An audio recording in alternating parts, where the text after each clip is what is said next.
তৈরি করছি বিফ তেহারি।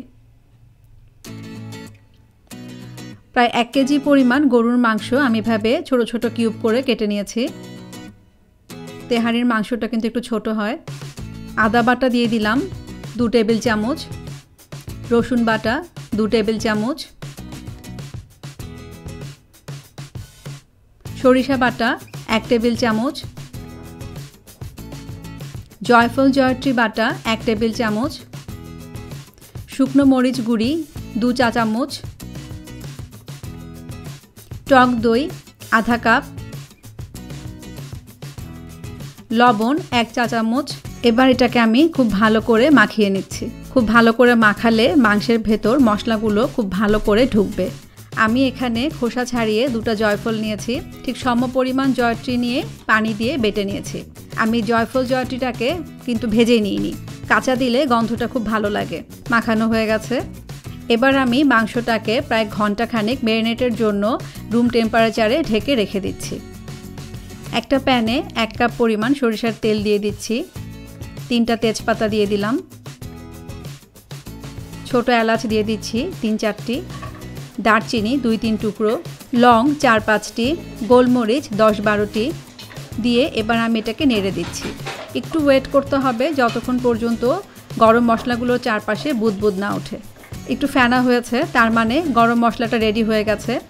এবার আমি এখানে 1.5 কাপ পরিমাণ পেঁয়াজ বাটা দিয়ে দিচ্ছি। খুব ভালো করে নাড়াচাড়া করে দিচ্ছি। আর সরিষা তেলের কারণে এখানে একটু ফেনা হবে, ভয় পাওয়ার কিছু নেই। এটাকে খুব ভালো করে নাড়াচাড়া করলেই ফেনাটা আবার চলে যাবে। দেখতে পাচ্ছেন ফেনা কিন্তু কমে গেছে একদম। একটু ভালো করে কষিয়ে নেই। এবার ম্যারিনেট করা মাংসটা আমি এখানে দিয়ে দিচ্ছি।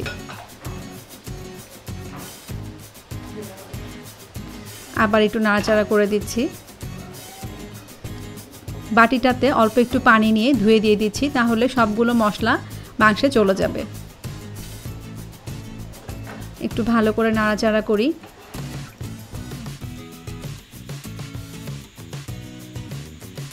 এবার আমি এটাকে ঢেকে 5 মিনিট অপেক্ষা করছি। এবার ঢাকনাটা খুলে দিচ্ছি, একটু দেখি। অনেক পানি বের হয়েছে, আর এই পানিটা ম্যারিনেটের কারণেই হয়েছে। এবার আমি এটাকে একটু কষিয়ে নিচ্ছি।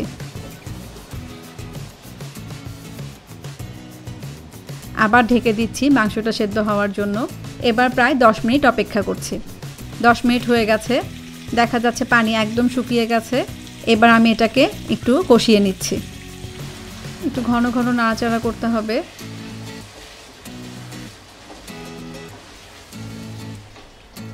জিরার গুঁড়ি দিয়ে দিচ্ছি 1 টেবিল চামচ, একটু ছড়িয়ে ছড়িয়ে দিচ্ছি। এবার আবার একটু কষিয়ে নিচ্ছি। মাংসটা সেদ্ধ হয়নি, আমি এর জন্য 1 কাপ পরিমাণ পানি দিয়ে দিলাম। দিয়ে আবার একটু কষিয়ে নিচ্ছি।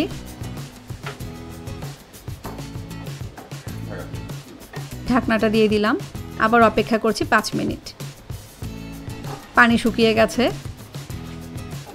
তেল উপরে উঠে এসছে। কষিয়ে নিচ্ছি আবার। আমি এবার গরম মশলার গুঁড়ি দিয়ে দিচ্ছি 1 টেবিল চামচ পরিমাণ। আবার কষিয়ে নিচ্ছি। সুন্দর একটা কালার এসছে, গন্ধটাও খুব সুন্দর আসছে। মাংসটা প্রায় হয়ে এসছে। ঠিক এই সময় আপনারা একটু চেখে দেখতে পারেন লবণ বা ঝাল কোনো কিছু লাগবে কিনা। আমার সব কিছু ঠিক আছে। মাংসটা প্রায় হয়ে এসছে। আমি 5-6 মিনিট এটাকে আর একটু কষাবো। চলুন এ ফাঁকে দেখে নেই বিফ তেহারির মাংস তৈরি করতে কী কী লাগছে। গরুর মাংস 1 কেজি, আদা বাটা 2 টেবিল চামচ, রসুন বাটা 2 টেবিল চামচ, সরিষা বাটা 1 টেবিল চামচ, জয়ফল জয়ত্রী বাটা 1 টেবিল চামচ, শুকনো মরিচ গুঁড়ি 2 চা চামচ, টক দই আধা কাপ, লবণ 1 চা চামচ, সরিষার তেল 1 কাপ, তেজপাতা 3টি, ছোট এলাচ 3-4টি, দারচিনি 2-3 টুকরো, লং 4-5টি, গোলমরিচ 10-12টি, পেঁয়াজ বাটা 1.5 কাপ, জিরা গুঁড়ি 1 টেবিল চামচ, গরম মশলার গুঁড়ি 1 টেবিল চামচ। হয়ে গেছে মাংসটা। আর একটু কষিয়ে আমি চুলাটা বন্ধ করে দেব।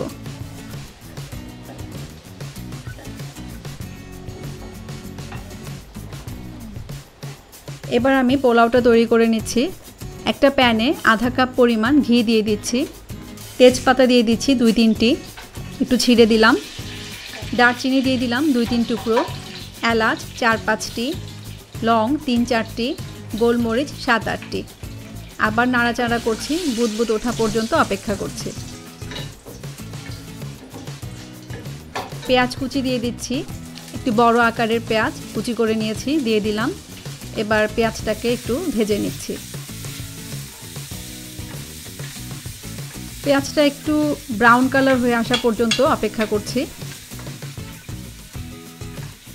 হয়ে গেছে, চালটা দিয়ে দিলাম। আমি এখানে 3 কাপ পরিমাণ চাল নিয়েছি। খুব ভালো করে এবার চালটাকে ভাজতে হবে। একটা জিনিস খেয়াল রাখতে হবে, চালে যেন কোনো পানি না থাকে। চালটা ভালো করে ধুয়ে পানিটাকে খুব ভালো করে শুকিয়ে নিতে হবে। চালটা প্রায় ভাজা হয়ে এসছে। এখানে আমি 1 চা চামচ পরিমাণ আদা বাটা দিয়ে দিলাম, 1 চা চামচ পরিমাণ রসুন বাটা দিয়ে দিলাম।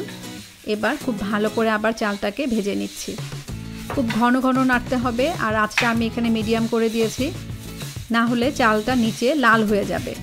আমি আরেকটা চুলায় পানি গরম করে নিয়েছি। চালটা ভাজা হয়ে গেছে, এবার পানি দিয়ে দিচ্ছি। আর পানির পরিমাণটা খেয়াল রাখতে হবে, ঠিক যতটুকু চাল তার ডাবল পানি হবে। আমি এখানে 3 কাপ চাল নিয়েছি, পানি দিয়ে দিচ্ছি 6 কাপ পরিমাণ। একটু নেড়ে দিচ্ছি, সাইডে লেগে আছে ওগুলো একটু ঠিক করে দিচ্ছি।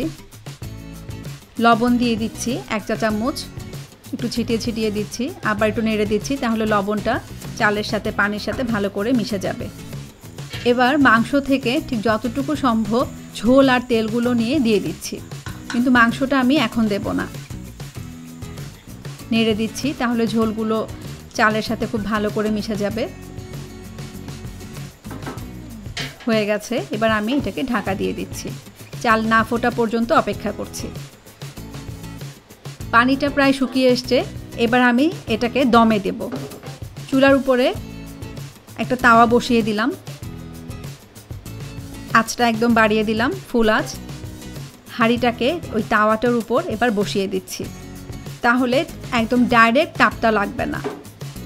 এবার আমি ঠিক এভাবে আধা ঘন্টা অপেক্ষা করছি। ঢাকনাটা খুলে দিচ্ছি, চালটা ফুটে এসছে প্রায়। এবার আমি মাংসগুলো উপরে বিছিয়ে দিচ্ছি। সুন্দর করে একটু লেয়ার করে বিছিয়ে বিছিয়ে দিতে হবে। এবার প্রায় 15-20টা কাঁচামরিচ বোটা ছিঁড়ে দিয়ে দিচ্ছি। আর কাঁচামরিচগুলো আমি কোনো কাটাকাটি করিনি, একদম গোটাই দিয়ে দিচ্ছি। কেওড়ার জল দিয়ে দিচ্ছি 1 চা চামচ, একটু ছড়িয়ে দিচ্ছি, খুব সুন্দর একটা গন্ধ নিয়ে আসবে কেওড়ার জল। ঢাকনাটা দিয়ে দিচ্ছি, আঁচটা মিডিয়াম থাকবে। আর এই কাঁচামরিচটার উপরেই কিন্তু তেহারির আসল ফ্লেভারটা ডিপেন্ড করবে। চলুন এফাকে দেখে নেই বিফ তেহারির পোলাও তৈরি করতে কী কী লাগছে। সুগন্ধি চাল 3 কাপ, ঘি আধা কাপ, তেজপাতা 2-3টি, দারচিনি 2-3 টুকরো, এলাচ 4-5টি, লং 3-4টি, গোলমরিচ 7-8টি, পেঁয়াজ বড় আকারের 1টি, আদা বাটা 1 চা চামচ, রসুন বাটা 1 চা চামচ, লবণ 1 চা চামচ, কাঁচামরিচ 15-20টি, কেওড়ার জল 1 চা চামচ। হয়ে গেছে, ঢাকনাটা খুলে দিচ্ছি। খুব সুন্দর একটা গন্ধ বেরিয়েছে। এবার খুব আলতো করে আমি মাংসটার সাথে পোলাওটাকে মিশিয়ে দিচ্ছি। যখনই আমরা পোলাও, তেহারি বা বিরিয়ানি রান্না করব, তখনই খুব আলতোভাবে নাড়াচাড়া করতে হবে, না হলে ভাতগুলো ভেঙে যাবে। এমনভাবে নাড়াচাড়া করতে হবে যেন পোলাওটার সাথে মাংসগুলো একটু মিশে যায়। হয়ে গেছে, আবার একটু ঢাকনা দিয়ে দিচ্ছি। হয়ে গেছে, এবার একটি প্লেটে পরিবেশন করে দিয়েছি। অবশ্যই তৈরি করবেন। কোনো প্রশ্ন থাকলে আমাদের ভিডিওর নিচে কমেন্ট করবেন। আর আমাদের সাথে থাকতে আমাদের ইউটিউব চ্যানেলটি সাবস্ক্রাইব করুন। ধন্যবাদ।